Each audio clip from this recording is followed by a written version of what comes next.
All right, hello everyone, and welcome to the Panda Security webinar, The Dawn of Crypto. My name is James Manning. I am a pre-sales engineer here in Panda Security North America, and I am going to be your presenter today. We've got a lot of information to go over today, but hopefully this is going to be an exciting one for everyone. Personally, things like what we're going to talk about today, these are always exciting for me. I always enjoy doing these for the reason that the topic we're discussing, we're kind of on the front edge of sort of the genesis of a new threat. And from a purely analytical perspective, this is always something that is very interesting to watch, to actually get to watch a threat sort of develop and mature and things like that. If you can liken it to anything, you would think that somebody in the security industry kind of wouldn't have that viewpoint. You think we'd just despise it all. But to liken it to something, I think if you think back to like Patton and Rommel, I'm sure Patton just kind of despised Rommel, but he analyzed everything that he did and admired him as a tactician. And we have a little bit of the same kind of thing here. We despise the kind of stuff that we go after, but from the analytical side, sometimes it's always interesting to watch. One note as we get into the presentation today from the interaction side, as always, from audio, you will not be able to talk directly to me during the presentation, so we won't be able to do kind of a live Q&A. But at the end, we always reserve just a few minutes to kind of collect your questions and go over them, and I'll offer any answers that I can during that time. You should have a little chat option in there, or the ability to ask questions in the client there for GoToMeeting. So feel free to make use of that. Do so anywhere along the way during the presentation, and at the end, we'll go over them. I'll also put up my contact details, so if you want to email questions to me directly instead at the end, I would be more than happy to take those and get back to you with an answer as well. So without further ado, let's go ahead and get started. First, we'll take a quick look at the agenda, how we're going to kind of approach the topic today. Something that's important, and I think is a very good starting point for us, is to review one of our maxims. Once we do that, we're going to kind of go back and look at a very specific threat, kind of the old man or on the block, if you will. And then we're going to look at the young pup. We're going to see what this new challenger is and why we're talking about this today. Once we kind of get a good feel for all of that, we're going to go into what some of the implications for this new threat are. A couple of do's and don'ts, recommendations that we can offer to you guys, as well as what we here at Panda provide to you that could possibly offer a little bit of relief in dealing with this. And then as always, we always like to wrap it up at the end with a little bit of a summary, some points to take away, if you will. So first, a review of our maxims. One, really, and that maxim is, security is always going to be, let's go back here, security is always going to be a cat and mouse game. This was here vocalized by Kevin Mitnick, who many of you will probably be familiar with. This is something that we have mentioned time and time again throughout our presentations. Security, this space in particular, endpoint security, is a constant cycle of innovation and response, They create something new, we come along, we figure it out, we lock it down, and we go on to the next cycle. So this is going to kind of be sort of one of the key pillars today that we want to keep in mind as we move through the presentation. So when we get a little bit more into specifics, with that greater, high-level idea of security being cat and mouse game, we come up with some minor points in here, and mainly when we talk about methods, or the approach of some of these threats, the pursuit, and that includes the persistence and innovation, are going to continue while a method is still profitable. It's kind of a general rule. As long as something is still making money, people are going to continue going after it. They're going to innovate, what they've done in the past in order to evade the things that we have done in response to that. And they're going to persist at this, and they're going to try to remain on machines in order to take advantage of it. Now, when we start talking about changes away from this, what we see is that old methods, if we can call them that, sort of lose favor. They don't really go away, but they lose favor as new methods appear that are easier, smarter, or offer equivalent or greater profits. It's going to be an important point to remember for today as well. Also, when it comes to these sort of new methods, old methods change over, what we find is we generally see kind of two rules, is that these new methods or the adoption of new methods can take place concurrently with old methods, or they can find their genesis as a result of one dying out, one just becoming utterly infeasible. We need a new way forward, and something comes along. So what we normally see is a trend of displacement or replacement. So now with that in mind, security being a cat and mouse game, we're seeing how different threats or different approaches can be replaced or put on the shelf in favor of another one. Let's look at a specific threat, and that is ransomware. Ransomware has been with us for a long time. In one way, shape, or form, it's been with us since about 2005. That's 13 years. That is an incredibly long life cycle for a particular class of threats, or a particular approach, or tactic, if you will. That's a long life cycle, which I think is a testament to just how effective ransomware has been. Now, we've seen, like I've said, several different iterations of it. At the beginning, it was just simple things. They were throwing up, police warning screens that says you've been to some naughty websites, and unless you pay us a fine, so on and so forth, you won't get your machine back. And then it moved into things, as you're well aware of, like data encryption. We even seen it go to links of stealing backups, which, that was always the fallback. It's like, okay, my drive got encrypted or my share got encrypted, I'll just revert it back with a backup. Seeing those things stolen. In general, with ransomware, what was interesting is that it was a trend or break in the trend of just silent persistence. For a while, we had really seen this trend build where no longer did they want to make themselves really, really obvious and evident that they were on the machine. They didn't want to show off anymore. They just kind of wanted to sit in the background and be able to steal whatever data or details that they were after. Well, then ransomware comes along, and it's just this big explosion. It's like, hi, I'm back in your face here again. It really moved away from that. But it was effective. And we see here by 2019, it was effective to the tune globally in damage costs to about $11.5 billion. So it has raked in a ton of money. To put that into perspective, it's higher than the GDP of Japan, Germany, and the UK combined. So there was a lot of money involved there. However, has been very effective. We've seen some innovation in it. Infection numbers recently have started to noticeably decline. So I'm not talking about a handful. I'm not talking about, all right, well, we've had 100 fewer detections this year than last year. Noticeable steep declines in a lot of situations. So if that's the case, we're looking at something that has been profitable. It's been around for 13 years, and we go back and we remember kind of our maxims there of how things get displaced or replaced. The logical question to ask ourselves is, has ransomware become untenable? Has it just reached a point to where we've seen it so much, we've locked it down, and it's incredibly difficult to get onto a machine, and it's just kind of losing interest? Well, we can look at a couple of different things for this. The first one is money. Obviously, always look at the money. And ransomware still makes money. Depending on the survey that you use, the majority of the victims still pay the ransom. I've seen some where they say in certain countries that only 3% of people pay the ransom. I don't know that I believe that. That may be what they say, but the truth will be something else.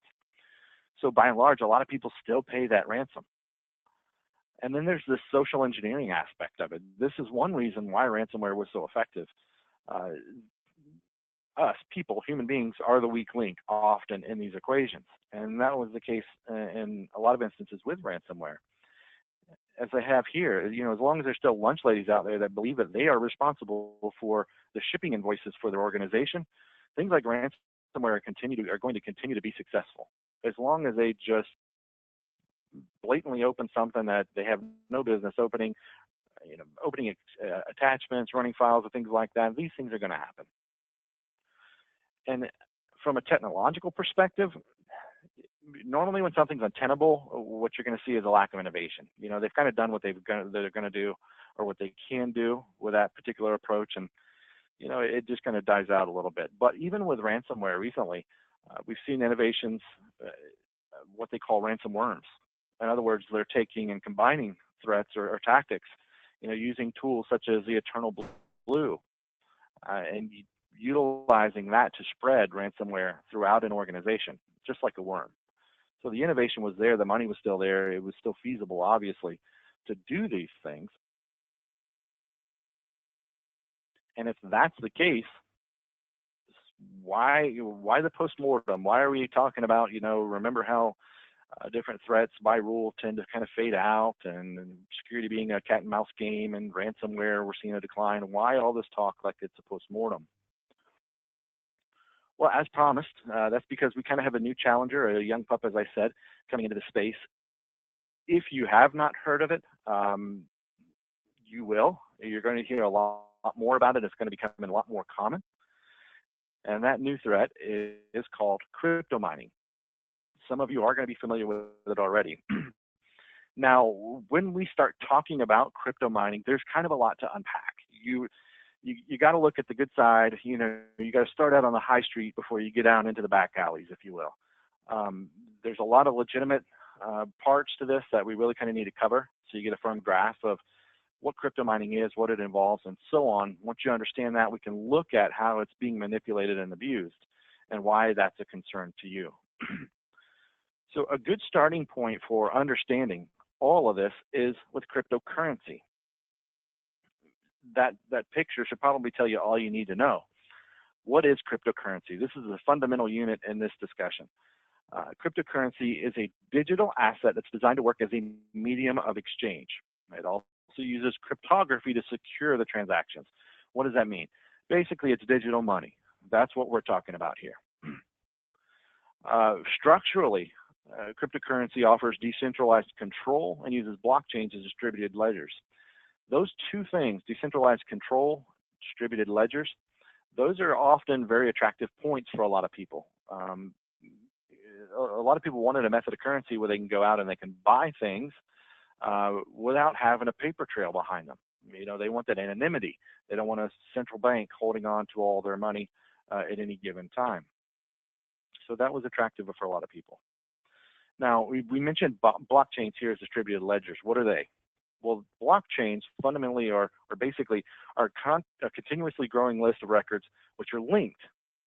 And that link helps to foil manipulation attempts. It's sort of a built-in validity or security to the whole infrastructure.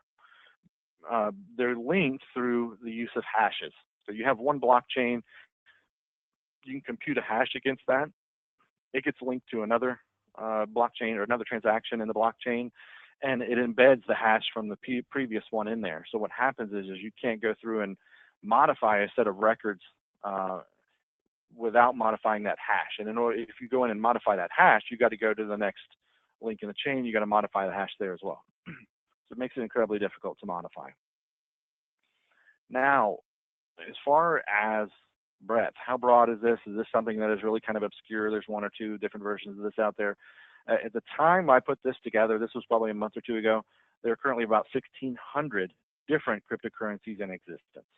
Now, there are going to be a handful that are going to be a lot more popular than others. Many you've heard of, things like, Bitcoin and Ethereum and Monero and stuff like that. And then there's some out there that are just absolutely tiny. You're never going to see. Nobody's going to accept them and so on. To give you an idea, as far as day-to-day usage, Bitcoin, which is probably the most popular or well-known cryptocurrency out there, it averages about 7,000 transactions every single hour, and average down, that's about 2 every single second. So there's a lot of transactions that are taking place with cryptocurrency. So now that we have the fundamental unit, we understand what cryptocurrency is, let's talk about what cryptomining is. And we're not talking about a malicious perspective here. We're talking about the legitimate side of cryptomining. Mining or cryptomining is actually the process of validating the transactions that have taken place. So if I'm sitting here with a cryptocurrency wallet, you're over there selling something, you have a cryptocurrency wallet, I send you a Bitcoin.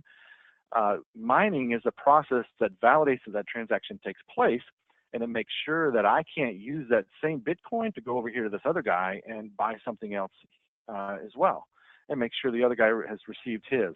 So it validates those transactions. miner rigs, which are just computers dedicated to the process of crypto mining, what they do, they sit there and they essentially solve computer riddles, and then they compute hashes which become part of the blockchain. Now, for that effort, successful miners actually receive currency as reward. So you may ask why. Why are they giving them money to do this on a computer? Well, the process of doing this mining, of validating these transactions, it provides, or it adds validity to that currency. It adds validity to cryptocurrencies in general as well. People can be sure that their transactions are safe, they're solid, they're not going to get, double billed or something like that through this crypto mining process. There's another side of that as well. There's a lot of resource use that goes into doing this crypto mining. The resource use, I'm talking about electricity. It's by design, it is resource intensive on the computer. So a lot of CPU cycles, a lot of memory, things of that nature. So whoever's doing the crypto mining is actually investing their own resources in for the good of the cryptocurrency network. And as a reward, they get back a piece of that cryptocurrency whenever they solve that riddle and add to the blockchain. Now, as more people start to mine that particular cryptocurrency, that hash generation automatically becomes more difficult. That is by design as well. When it becomes more difficult, it requires more resources to do it profitably. So you had one machine before, 3 people join in to start mining that same cryptocurrency. Your odds just went down of you actually solving that riddle and getting that cryptocurrency. And you can essentially sort of beat the odds, if you will, or increase your odds by adding more machines into the mix, which costs more money, takes more resources, and so on. Now, that sort of progression of having to add more machines, contribute more resources, isn't going to be available to the average person. So what they've done is they've come up with something called a miner pool. This is going to be important as well to remember. What a miner pool does is it pools resources and then splits the rewards. So it's essentially a website. These are people that'll go in, they'll log into this website, or they'll have an account on this website. They'll throw themselves into a pool. It could be people that they have never met or talked to before in their lives. But what they do is, let's say 100 people join into a pool. All those 100 computers are assigned to solving the specific riddle. When that riddle is solved, they split the resources between each other equally. Now, we talked about how resource intensive crypto mining is. So let me give you a little bit more clear idea of just what we mean. More electricity is used to mine Bitcoin than the aggregate electrical utilization of the world's 159 smallest countries. It's a lot. Iceland has become a haven for miners because of cheap renewable energy. They use a lot of, I think, wind power and hydro power as well. To give you an idea, Icelandic energy companies said that they will use more power to mine Bitcoins than power homes in 2018. That's how prominent it is there. But also to keep that in a little bit of perspective, Iceland has a population of about 350,000. When I went back and looked, I started looking through the states for what the populations were. The lowest that I could find was Wyoming in 2017, and the population there was even larger than Iceland. It was 570,000. So if that gives you an idea of kind of scale. However, when you start talking about usage, there's another interesting statistic. Per person, Icelanders use 53 megawatt hours of electricity per year. In the US, that number is about 13 megawatt hours, and in the EU, it's around 7 megawatt hours. So they have a lot less population, but you could see just how much more electricity is being used there. So now we have an idea of what the currency is, this process of mining, what that means. We're going through and solving hashes. We're getting a reward. We're essentially getting money in the bank for doing this work through our computers. Now we start to sneak down a little bit of back alleys here and get a look at the shady side of things. The first stop there is cryptojacking. What do we mean when we talk about cryptojacking? Well, it depends on who you ask. I saw this defined differently in different areas. A matter of opinion, I guess, or preference would probably be a better word. But cryptojacking is a process of stealing essentially computing cycles from your machine. A lot of people will limit that definition down to the use of a browser for cryptojacking. Attacks using the browser are most often going to be script-based. One very, very popular version of this you may have heard of is called CoinHive. It is a very simple script that you can plug into a website, you can throw it into a pop-up or something like that. And what it does is that the people that visit your site, it executes that miner, starts that process running on their machines, and you're mining using their machines. Legitimately, we've seen this put into play in replace of paywalls, because people weren't paying with paywalls. They weren't getting to the site, they weren't reading the content, they also weren't paying. So as an alternative to that, websites started saying, look, we'll give you free access to our content, but you have to run this crypto miner while you do so. We're going to make a little bit of money off of it. When we talk about currency in relation to these scripts and things like CoinHive, Monero is a common cryptocurrency used. Because of the algorithm that it uses, the requirements for computing are still pretty low. Now, when it comes to the attacks themselves, an interesting thing to note is that with browser-based attacks, originally it wasn't a very big deal, because once that browser window or tab closed, the attack was over. The script was gone, it's not running anymore. But what we've started to see is that people that are using this maliciously without letting people know that it's going on have started to become very creative with how they do it. One of the first things they started doing was pop unders. So you go to their website, they popped under the window that actually has the CoinHive script in it. You never knew it was there. You're just sitting there working along, and they're using your PC in the meantime to harvest or to mine Bitcoins. Another approach that they took was to take the pop-up, and they would actually hide it down below the start bar, down there at the bottom, so you would never see it. So even if you switched around on the web page, closed your browser out, if you weren't really kind of paying attention to what was going on, you could miss that you had a little pop under sitting down there behind the start bar, and it would just be sitting there utilizing your cycles and harvesting cryptocurrency. So those are a couple of things that we've seen. There's also malicious crypto mining.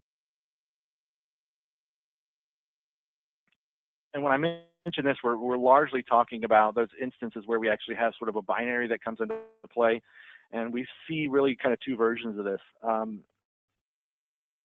We see a lot of legitimate miners used maliciously in an attack process. So you'll see something that's completely legitimate, rolled into some other delivery method or infection vector or something like that. It gets on the machine and it harvests the cryptocurrency.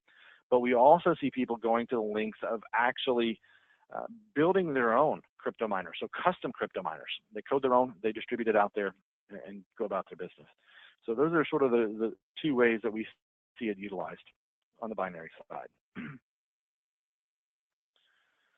So the question we're kind of left with at this point, where we have an understanding of the cryptocurrency, the process of mining it, we see how it's starting to be used maliciously.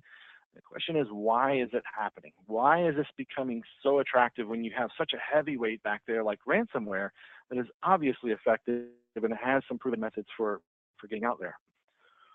Well, remember what we said. Old methods tend to lose favor as new methods come about that are easier to utilize and potentially more profitable.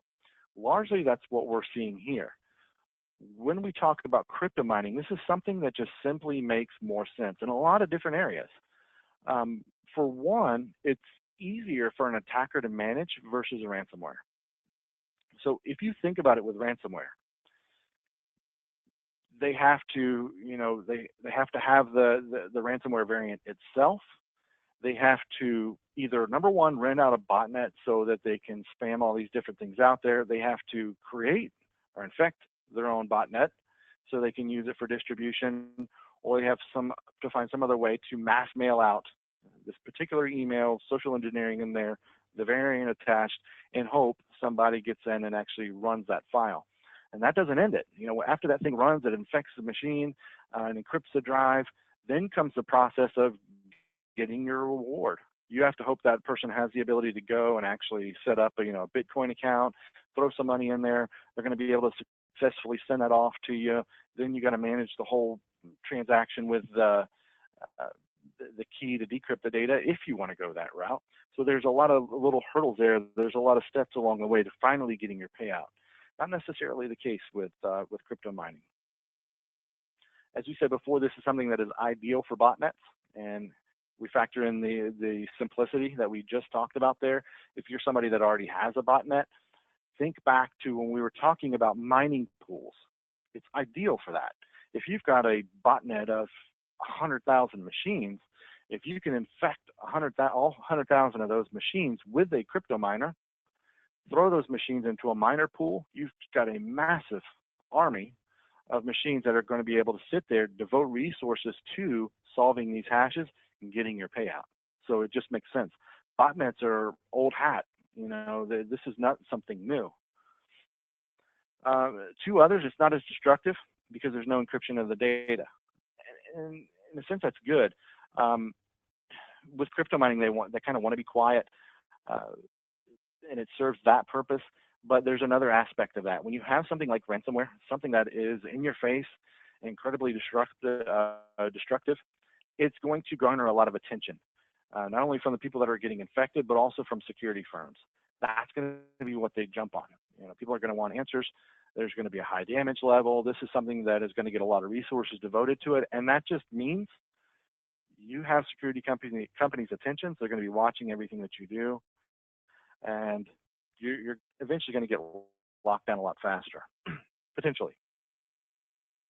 But something else, why it makes sense is because this is something that refocuses on the trend. We deviated away with ransomware being so loud and in your face. Now we're getting back into something that is focusing on silence and persistence. This is debatable.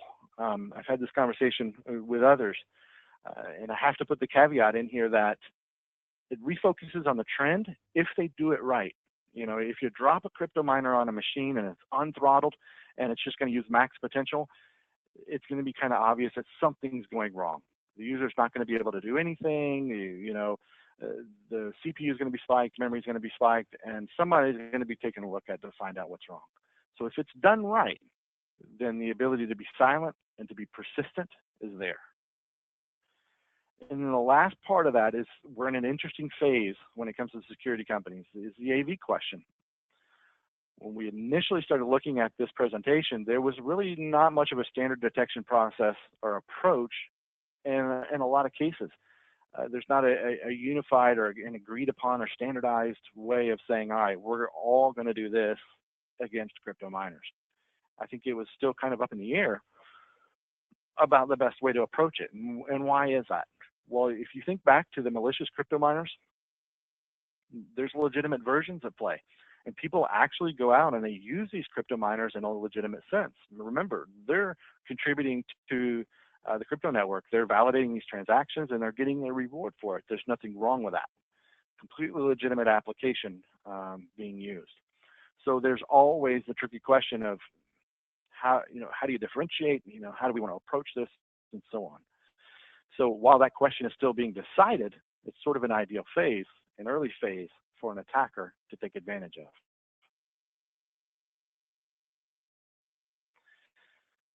So that being said, let's take a look at implications from all of this, and we're going to take kind of a broad look. There's a lot of different areas that we can consider. The obvious one is going to be resource loss. We've talked about the resource usage, the electricity usage, and so on. And to be successful, crypto mining depends on scale. Remember, we were talking about botnets, a broader range of infections. Not just interested in one or two machines that are going to pay out. They may want an army of machines to be able to pool those together. This is something that will have critical infrastructure impacts. Potentials include things like shortened hardware life, service degradation, increased utility costs. That's going to be one of those that they call the silent killer. You're going to see your electricity bills, escalate, and the person paying the electricity bill isn't going to know why. Potential for denial of service. Let's say you have a web server, a public-facing web server that gets infected with the crypto miner. Web pages not becoming available, outside users not accessing the data that you want to present to them, things like that. So that potential is there as well. Now, beyond these things, we also have to consider things such as market implications. And by this, I don't mean the broader market like the stock exchange or anything like that. I'm talking about the cryptocurrency market. How is this going to play into all of it as far as value and volatility? It'll be interesting to see. Ransomware had a big effect on the Bitcoin market. When ransomware started becoming kind of an epidemic and they were always requesting Bitcoin, organizations actually started to hoard Bitcoins for that purpose. If they got hit, they wanted it readily available, they can go out and bang and pay the ransom and get it over with. After WannaCry or since WannaCry, the price of Bitcoin has increased $1,100 since then. All that ties into the next one, which is kind of the bad name. See what happens there. A lot of people have no experience or no exposure to cryptocurrency, and a lot of times this is their first exposure to it. You know, they get hit with ransomware.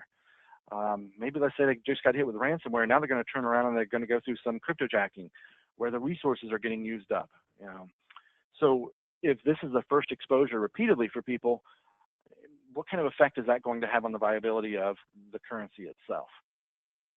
You risk that currency getting kind of the connotation of being a criminal's currency.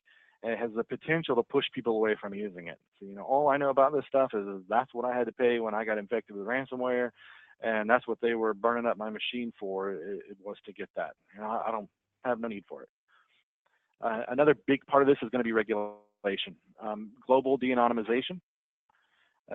The anonymity built into this network is another piece that is attractive to people. I talked about, you know, not having that breadcrumb or that trail of paper trail when somebody buys something.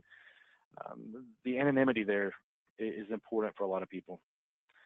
But what we find is more countries are starting to pay attention. Reportedly, China has already shut down and banned anything to do with crypto mining.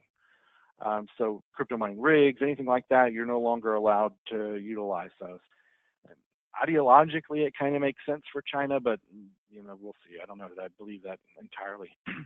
The past month and a half, the New York Attorney General opened investigations into, I believe, 13 common cryptocurrency exchanges. They sent them very nicely, friendly worded letters that said, we request your participation in this research into how you maintain your user security in regard to your exchanges. So that's ongoing. And the UK and the EU have already said that they aim to end anonymity. And they have two reasons for this. One is tax evasion, and the other one is illegal activity. You know, you have all this illegal activity going on. It's essentially like money laundering for them. You know, they have no idea who's getting paid what, where it came from, who it went to, and so on. Makes your job a lot harder. So they're already talking about trying to end the anonymity of it. And then the last three, security companies.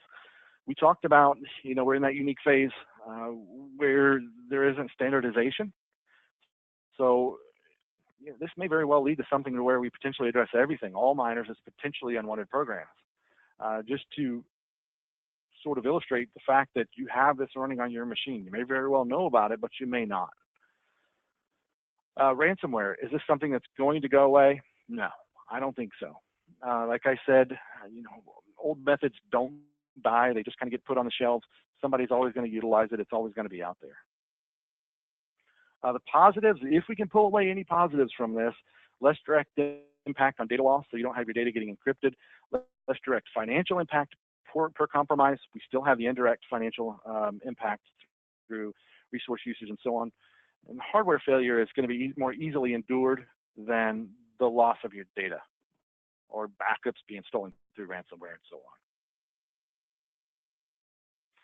So now some do's and don'ts, some general do's and don'ts, and this is something to pay attention to because we see that we have a couple of curious things to deal with when we start talking about cryptocurrency. There's the definite legitimate side in there.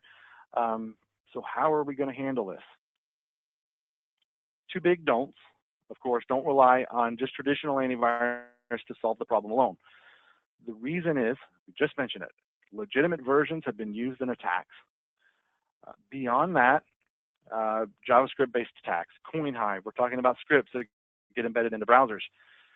So unless they're detecting that, trying to go through and block URLs that are actually hosting this script is going to be impossible. That script is going to come and go. and it's just not going to be effective to try to go through and maintain a list of all those sites that are utilizing that script. Another big one is don't bury your head in the sand. I think this is a real threat because we've all been through a lot of years of ransomware. We've taken our blows from it. We've seen what it does, the pain that it can cause. And it's almost like a badge of honor. You know, we're sitting here saying, oh yeah, you know, I lost 3 jobs because of ransomware and 75 terabytes of data because of ransomware. And you sit around and tell those stories. It's not necessarily the case of crypto mining. So we're talking about things that's going to be utilizing system resources, that's going to be draining the power bill and things of that nature. So I think the tendency is to look at it through the lens of the threat that came before it and say, well, that doesn't sound too bad compared to, you know, what ransomware can do. But I want to caution you against that. Don't bury your head in the sand when it comes to this threat, because it will still drain your bank account, but it's going to do it in a lot quieter way. Now, some of the do's that you want to utilize: anti-exploit protection. So you do want something that is going to be focused on script. You want to look at the delivery mechanisms for the legitimate crypto miners out there. You also want to have goodware focused protection. So you want something that is going to be able to classify, be able to look at everything that's running on a machine, not just look for a list of known bad guys. We're going to look at everything that's running. You want to be able to classify everything that's running there. EDR functionality in there, malicious crypto miners are only going to grow in time. So there's going to continue to be new variant after new variant, especially if this industry as a whole takes a move where we say, all right, even legitimate crypto miners, we're going to flag them as potentially unwanted programs. If that happens, I guarantee you there are going to be more and more malicious crypto miners, because they're going to want to get away from that potentially unwanted programs and say, all right, I'm going to do something on my own. So you have sort of the detection approach. You also want to consider things like tools for systems management. By that, I mean tools that are going to allow you to monitor resource usage. You want to see what your CPU is doing. You want to see what your memory is doing. You want to see what they're doing over time. Network activity isn't going to be a big deal. You're not going to see a large volume in network activity, but the resource usage is going to be there. We're going to have to be crafty with this, because we've seen with a lot of variants where there is a throttle in there, and max CPU is set at 40 or 50%. So the idea is they're setting it up so that you don't know that it's there. So we're going to have to talk about baselines and things like that, and learn to alert on any discrepancies there. Now, talking about CoinHive, we're talking about scripts and blocking scripts. You do have some options that are in there. There's several browser-based options, things like NoScript are possibilities if you want to. But globally, in a large environment with a lot of regular end users, that's going to be something that's going to be pretty difficult to implement. You're going to have to be teaching people when and what scripts to allow to run and so on and so forth, so that it may not be a feasible option. On top of that, you have to be careful with these, because there are a lot of malicious script blockers that exist. So you'll go in, add a browser extension or something like that, and it itself is malicious. So rather than solve one problem, you've caused 2.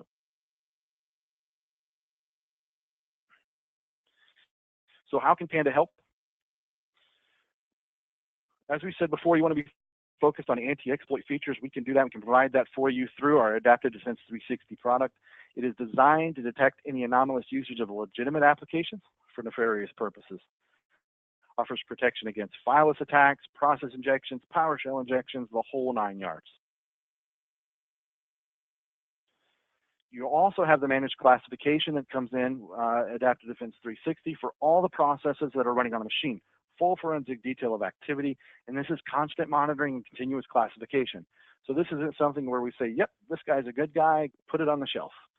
Now we say, this guy's a good guy, but I'm still going to watch every single move you make. Something changes about you, I'm going to analyze you again. And I'm going to make another determination on whether you're a good guy or now you've turned into a bad guy. You've gone Darth Vader and you're on the dark side of the Force. We're going to get rid of you. So constant classification and monitoring in there. Very important. And as we mentioned, system management utilities, we do have Panda Cloud Systems Management.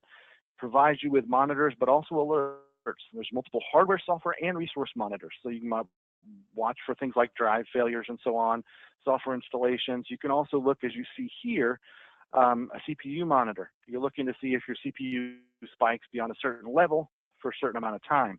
And then we could show you exactly which process is running when that was going on. Instant alerts, automated responses. So the event happens, you get an alert, a notification, you create a support ticket in there, but we can also run something automatically in response to that event. Anything that you've created or that we provide can be run in response to it. Beyond that, there's much, much more. This is something that we'll be happy to help you with. There's remote support options in there, the whole 9 yards. So I don't want you to just get the idea that it's just for monitoring resources. So in summary, with all that we have talked about today, crypto mining is a complete change, or rather you could say a reversion in methods from ransomware, and it's something that is really gaining a lot of steam. This is why I was saying at the beginning of the presentation, this is something that you have never heard about before. Just wait a little while, because you definitely will. This is something you're going to hear more and more about. This is something you're going to be dealing with on your networks. It's going to gain steam. And very important, I have a suspicion this is going to be a big thing, a big problem moving forward. While ransomware left battle scars, that we're going to brag about for some time, do not cast aside crypto mining as no big deal.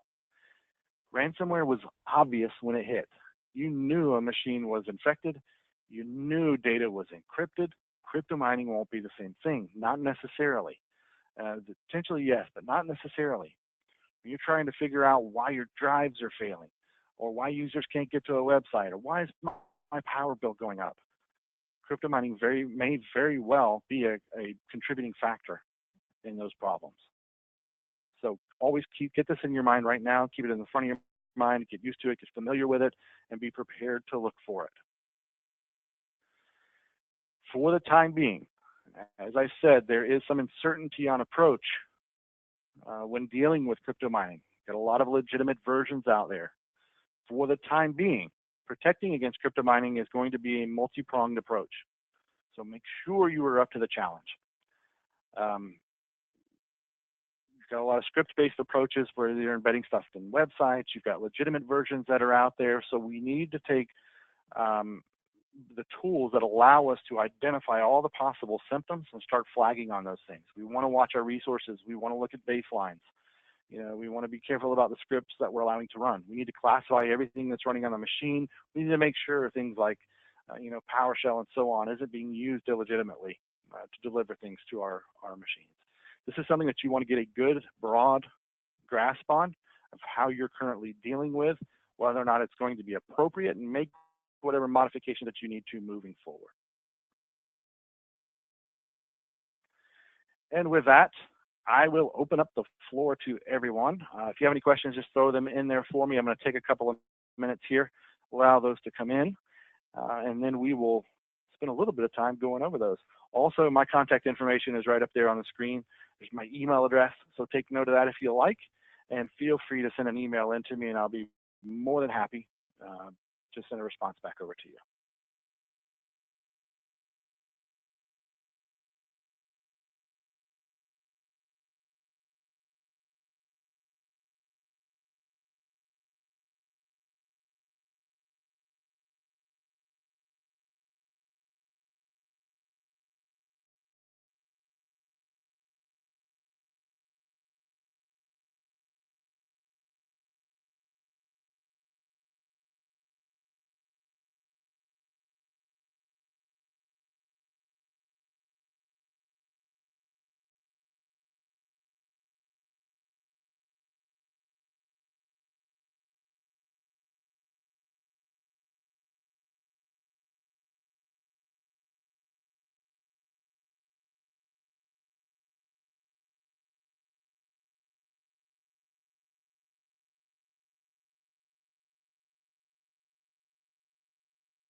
All right, we have several that we can go through here already. One from Michael Jackson. I'll see if I can kind of understand what we're getting at here. But Michael asks if current U.S. researchers investigated the control structure of various currencies and looked into whether central banks will adopt cryptocurrencies as a form of payment. While they are doing this, what is the true risk? What is the true risk? Michael, I think what I'm going to do, I'm actually going to email you because we've got a couple of questions here, and I'm not quite clear on one or two of them. So this is something I'm definitely going to follow up with you on.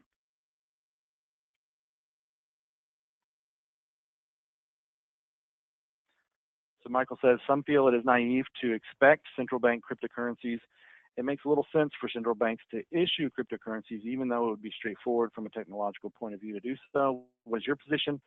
It's a little bit outside of the realm of kind of what we're tackling today. Gets into sort of a different area. As far as it making a little sense for them to do so, again, follow the money. It depends. I think there's probably a lot of different factors that play into that. I mean, they do have kind of hegemony on currency in each country. There is one currency typically accepted inside of each country. So I think if you really start to see something like crypto pick up steam, then you may see them battling a little bit, but you still need dollars to pay for Bitcoin. So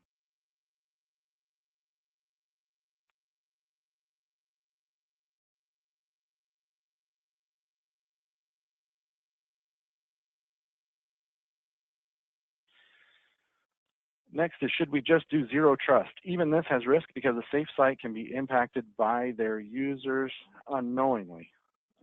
This is Michael. Michael, again, Michael, I'm just going to follow up with you and we can go over some of these questions. Thank you, Jim. Catherine asks, are we able to send the slide deck? Absolutely. You got a team meeting at 4 p.m. today, so I will send that over to you right after the presentation. Chris wants to know, once you have been affected by crypto mining, what is involved in the recovery? Well, that's one of the nice things is that it isn't the drawn out affair that we see with ransomware. You're not having to go back and roll back data or anything like that. When it comes to crypto mining, they're just using your resources, typically through a file, binary. So when it comes to recovering from it, there's not much to do. You just got to get the crypto miner off the machine. Once that's done, you're golden. So it's a lot less painless than what we've had with things like ransomware. Elgin asks, will Panda Cloud be aware of crypto activity? Yes, it will, and yes, it is. They're currently detecting crypto mining as we speak. We've seen a lot of different interesting cases where one in particular, I can't remember the crypto miner that they used. I remember the protocol. They used Stratum, I think it is, but it was kind of a script-based attack where they tried to deliver, I think it was actually a custom crypto miner onto a machine. It was using the Stratum protocol to mine cryptocurrency. And it was kind of a big network, and we caught this one. So yes, we are aware of it, and we are actually tackling it. Can I get a copy of the slideshow? Daniel, yes, you can. I will send that to you as well. Kevin asks, does your product have an EDR solution built in? Absolutely. Adaptive Defense 360 is just that. It is a managed service that does a 100% process classification. We are going to classify every process that's running on the machine as either trusted, potentially unwanted, or malware. Continuous monitoring, constant classification is always ongoing. There's a lot of forensic level detail that's available in there. Could tell you sources of files, we're data conscious. We monitor 200 different data file formats. So we can tell you if anything touched a particular data file format, what that data file was, if it made outbound connections, so a lot of good graphics that are involved in there as well. So get in touch with us, get in touch with whoever your rep is, or get in touch with me and I'll get you pointed to the right direction. We can get you onto a demo of the product and let you know. Jeff Cross says, Windows Defender does detect crypto mining currently. How does Panda expand on that? So they detect crypto mining currently. Does that mean, what I'm wondering is, does that mean they just detect everything as potentially unwanted? And how does Panda expand on that? I guess it would depend on that. I think what we're doing is we're flagging right now as potentially unwanted. even the legitimates in there. Naturally, the custom crypto miners we're flagging as malicious. The script-based stuff we're taking care of as well. And when I started out, when we first started talking about the presentation, I mentioned there's kind of a weird side of us where we like the leading edge of some of these new threats because we really like to see how that develops. This is part of it. When I started this presentation about 2 months ago, there was no standardization. I think nobody really was putting a foot forward as far as detecting it, potentially unwanted program or something else. But what we're starting to see, as it becomes bigger and bigger issue, more people are starting to take that approach. So we're moving a little bit forward on that kind of stuff. Thank you for the link. I will definitely take a look at it. It looks like, so there, the link says that Windows Security fights massive crypto coin miner malware outbreak. I'll look a little bit more in detail, but if I had to take a stab at it by the link, it looks like they may be talking about a specific variant.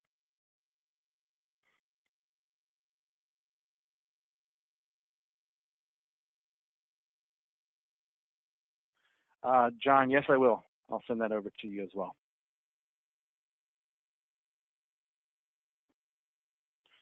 Any other questions you have, feel free to throw them in there.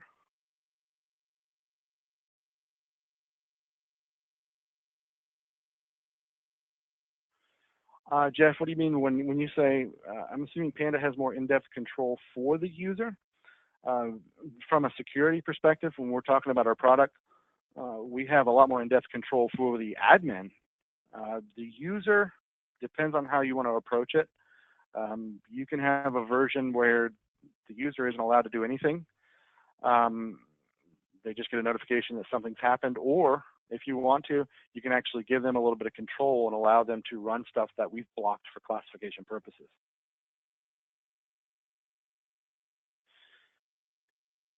Can I help with partner programs, or do I need to speak with someone else? I would not be the one to help you with partner programs, but I tell you what, if you email me, make a note of my email address right there, I will send over information to you. Send me an email, I'll get you routed in to the right person for partners.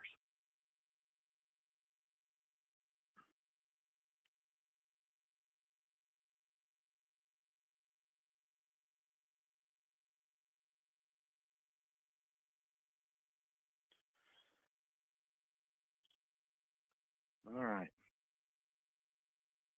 Any last questions?